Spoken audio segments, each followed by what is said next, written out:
Hello, I'm Carole Sawo.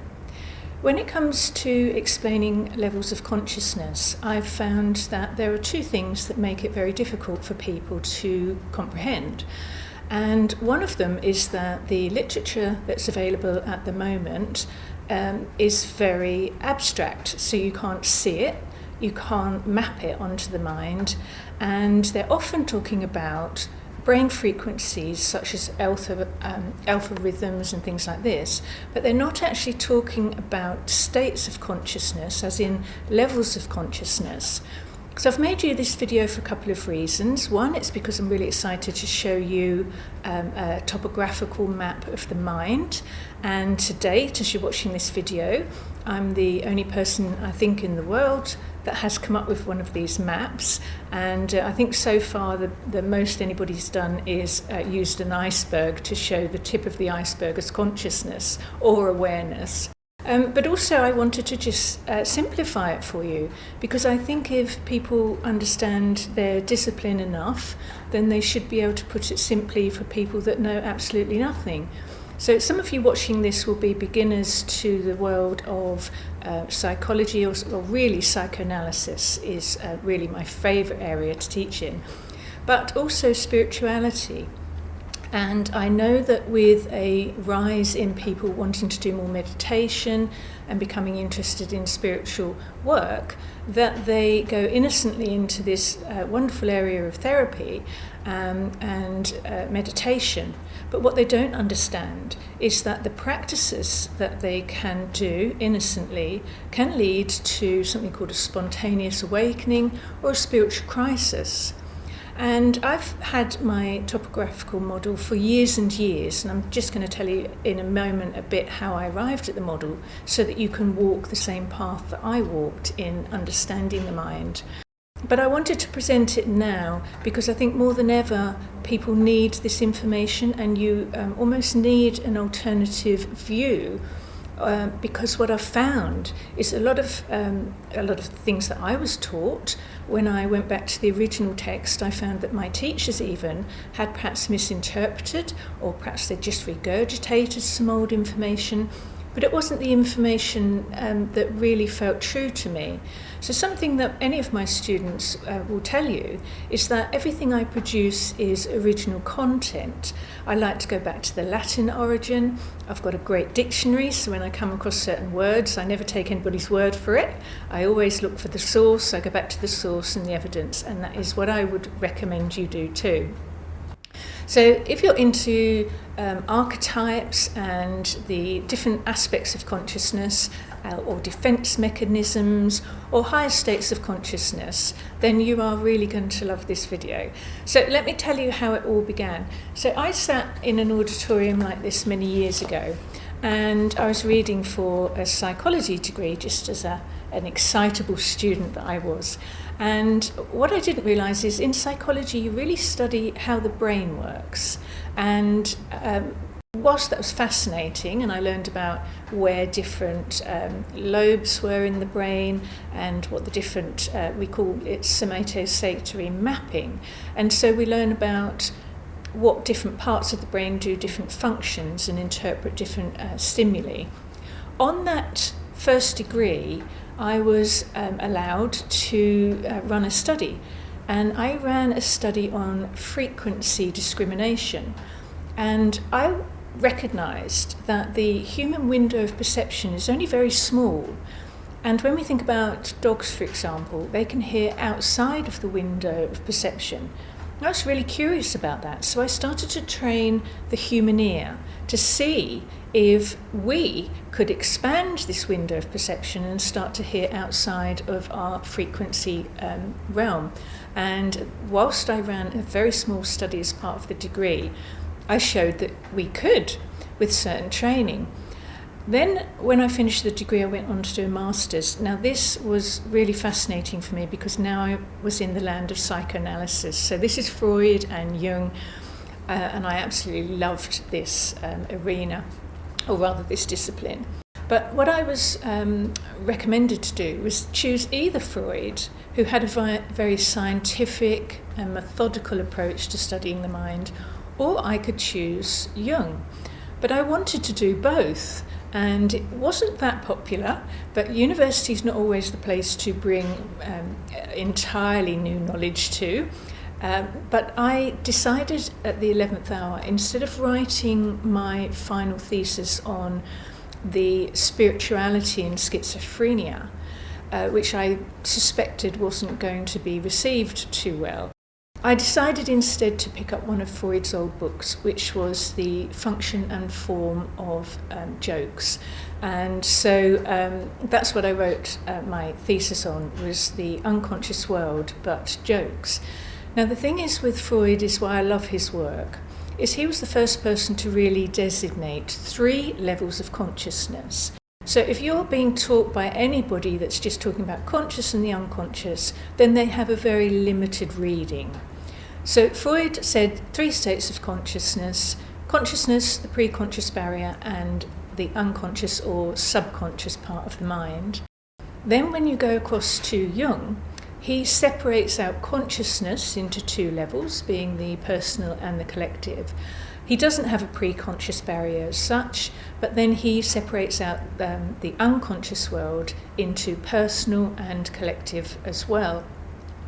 Now, this was all great. So this essay I'm about to tell you about is 20 years old, and I've mapped onto here, and I didn't realise I was doing it at the time. I'll blow this image up for you, so we'll switch over to that in a second. So you'll see on the left there I've mapped Freud's topographical model and the pre-conscious barrier across the middle there, and I've properly located where I believe the ego lives in consciousness. And then on the right hand side you'll see Carl Jung and his archetypes in the collective unconscious. But now I just want to quickly tell you about a book I wrote. Gosh, I've written 2 books. Pandora's Panacea is the first one. Decluttering the Mind is the second one. But this is what I really want to show you, is this fantastic little diagram here. Now this is 100% my work and my theory. And this is the part that nobody has created before. So if you see anybody else teaching this, or you have a copy of this anywhere that I'm not teaching, then I'll be pleased to know that, because I've put a tremendous amount of effort into creating this. I think because I was helping people make sense of the human mind, but also I was helping myself understand where different components were. Now, I wrote this years and years ago as well, and so today I'm going to bring it all up to speed, and we'll go over now to the main auditorium board, and I can show you exactly the states, the topographical model of the mind. Okay, so here we have the topographical model of the mind, my levels of consciousness. First of all, I'm going to put Freud on here for you, so we can see here. Now, if I was showing you an image of the brain, we would be in the prefrontal cortex here, and that's the part of the brain where we think and plan. That's the waking brain. Just to locate it, back here is the sleeping brain, which is the unconscious as well. And Freud suggested that we have these 3 levels. So let me just tell you what he did first, because I like to accredit the correct authors with what they did. Freud said we had the individual consciousness, which I've located here on the map. So again, this mapping is my mapping, so Freud didn't do this at all. And he didn't use the iceberg either, by the way. Individual consciousness. Here, he said we had the pre-conscious barrier. And I'm going to locate Freud's ego living here. Sometimes I think of the ego as the mind manager, just to give you an image of that.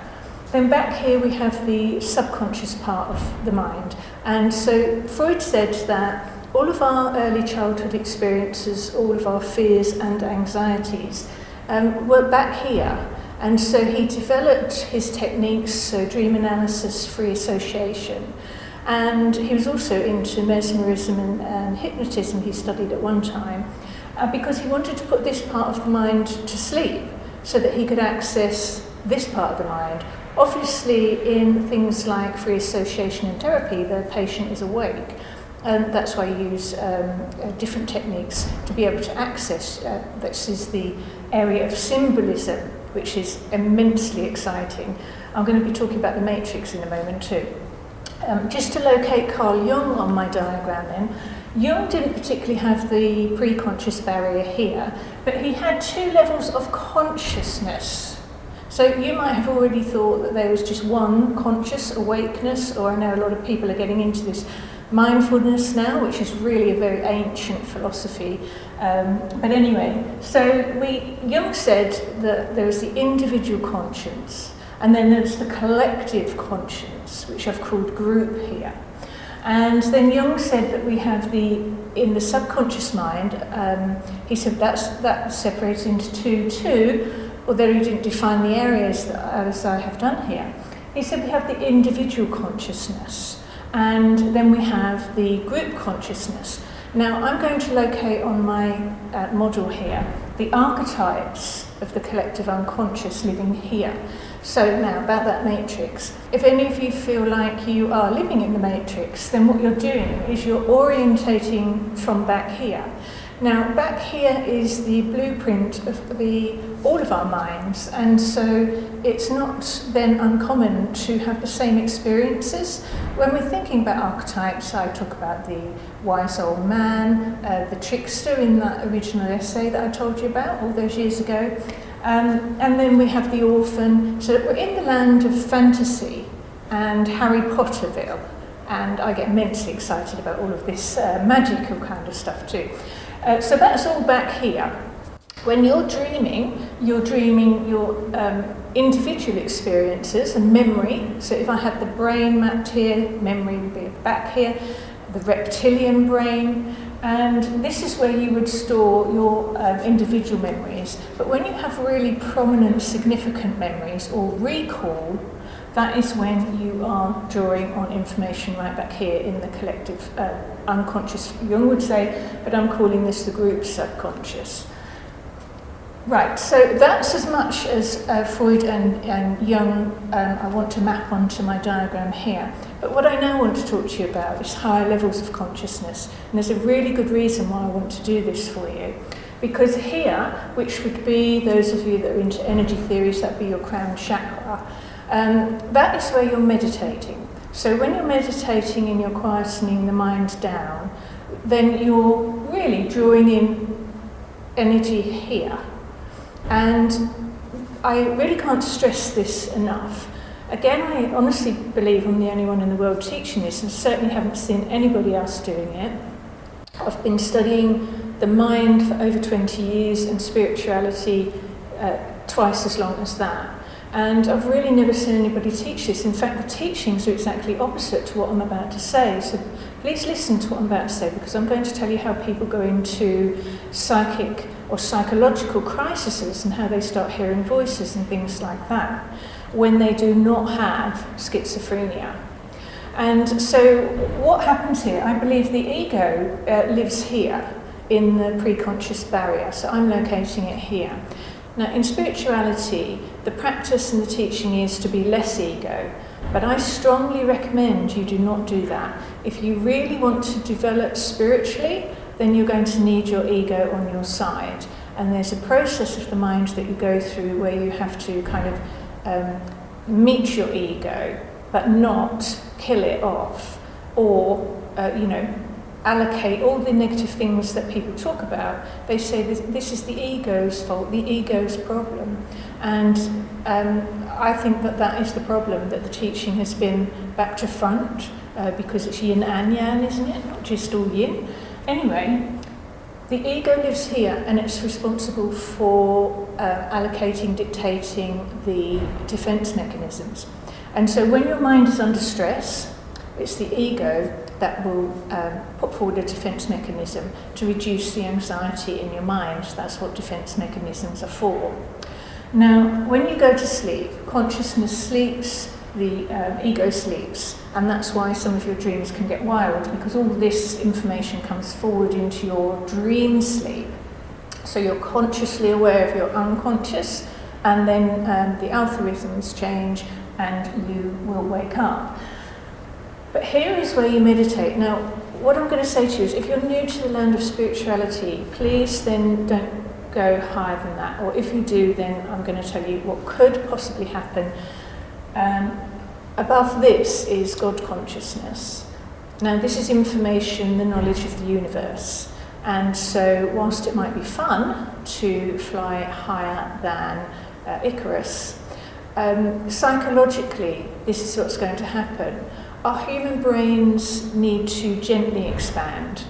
And so, only somebody who's been doing years and years of spirituality and psychology or psychoanalysis might be able to cope with this. People that accidentally, now you can have a spontaneous awakening, that's what Jesus had, all of his chakras opened at the same time, and then if you've opened all the way up and then God knowledge comes into your consciousness here, then it's going to completely deteriorate and overwhelm your ego. Now what's going to happen is that in time you'll come back into your conscious state, and then what's going to happen is that the knowledge you brought down, if your ego can't handle it, it's going to spiritualize itself, and then that's where people think that they are God, and that they have God knowledge. And sometimes I've seen people, they do go into psychosis at this point. It's almost as if they've had too much knowledge that the mind cannot cope with. And so I wanted to show you this, to show you that. So in the middle of the mind, which is here, so literally in the middle of our brain, so I'm going to allocate consciousness going forward and the unconscious going backward. And what I'm going to say is that forward is what's known. So this is what you're aware of, what you're consciously aware of, and the unknown is back here. Now for some people, they just want to stay in the knowing, and they don't want to do any of this information, they don't want to know about it. In fact, their defense mechanisms will be projecting quite highly if they're going into the unconscious part of their mind. And sometimes people can voluntarily do this through spiritual development or inquiry, but then other times this is accidentally triggered, and that's why I've made you the video, because I want to show you where the most comfortable place for your mind to live is really right here. So what I would say is stay in consciousness. When you're, throughout the day, when you're meditating and doing gentle prayer or spiritual work, then sit quietly and then allow, if you want, this energy to come through the conscious part of the mind. And that is where you will tweak up your frequency, because we all vibrate at different frequencies. And knowledge and experience is what is going to raise or lower the frequency of somebody. But you do not want to stay having your mind up at these higher hermetic frequency levels, because I'm telling you this goes into the realm of mysticism. And that's fine if you have the foundation, if you've done all your homework, that's fine if your mind has that level of foundation.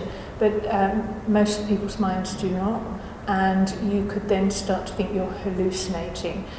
Hearing voices, I'm just going to say something about that. So when you open up into the spiritual realm, which is here, then it's possible that you're going to hear etheric voices. I won't go more into that, but that's a separate video I'm going to teach you about when it's good to hear spiritual guidance, and when and what to do with if you're hearing voices that aren't very helpful. So I'll do a separate video on that. I hope this helps then. So now you can allocate. This is where we kind of are at the moment. Respect and love your ego is what I'm going to say. Take it to dinner. It needs to be, if you've got a mind manager and you're going to do some, seriously high frequency exploration, then it would make sense, wouldn't it, to have your mind manager on your side. Now, it knows the inside of your mind really well, so the thing is, if it has spiritualized itself, then it's difficult for you to unpick, what aspect is you in your everyday sense, and what part of your mind has spiritualized itself. So I speak to a lot of people who do spiritual work and energy work, and some of them don't realize this can happen. And so they might have some energy knowledge and colours and crystals and things like that, but it's been what I would call ego hijacked. And so there's some self-homework to do. Now back to the matrix. If you're asleep in your dream, I would highly recommend that if you're asleep, you start dreaming, but then you wake up in your dream. This is sometimes not fun at all, especially if they're very profound dreams. But how you wake yourself back up from a dream is through numerology. And so there's a reason why if the telephone rings, I'm going to say to you, pick it up. And if you can, I know numbers jump about because your mind is kind of, if you've been on the computer all day and you've had electricity running through all of your neurons throughout the day, then when you go to sleep, the neurons are still firing, which is why some people can't even get to sleep. But your subconscious can still be very active in your dream, but sleep-wise, it's still very active. So what you can do is if you can find a phone, and then dial numbers, so 999, 777 is a good one too, and that will bring you back awake. And what's happening here is there's a part of the mind, if I was showing you the mind at a different angle, the brain at a different angle, you would then go into your logical part of your mind. And logically, you will connect with knowing back into here. That's the connection, so that you logically connect back to knowing, which brings you back to consciousness and will wake you up. And you see, the subconscious part of the mind it's known to me. There's very few aspects of the mind that I haven't explored. I'm not sure if there's any to date now. I know some people do feel like they've really explored it, and then you know more a bit later. But we will see, won't we? But when it comes up to the higher states here, if you have been meditating and exploring really seriously mystical knowledge, sort of ancient tribal knowledge, I'm going to say, then you can have a whip round. And it will, what I mean by that is an energetic rebound. So one moment you're praying nicely and you're peaceful, but you go up into those higher echelons and your actual waking life becomes very bizarre. That's what's happened. You've gone kind of a little bit too high here. And then what can happen is you'll have this whip round, and then you'll be in the darker parts of tribal mind. And this is whether you're awake or you're asleep. So I hope this explains it all. If I stand back, you can get a full picture of the levels of consciousness. And if you have any questions, then please let me know, and I can pop them below the page on my website. But I'll put some links in underneath this video too, if you want to know more information about how you can study with me online as well. Look out for the next videos, and I look forward to seeing you soon. Bye for now.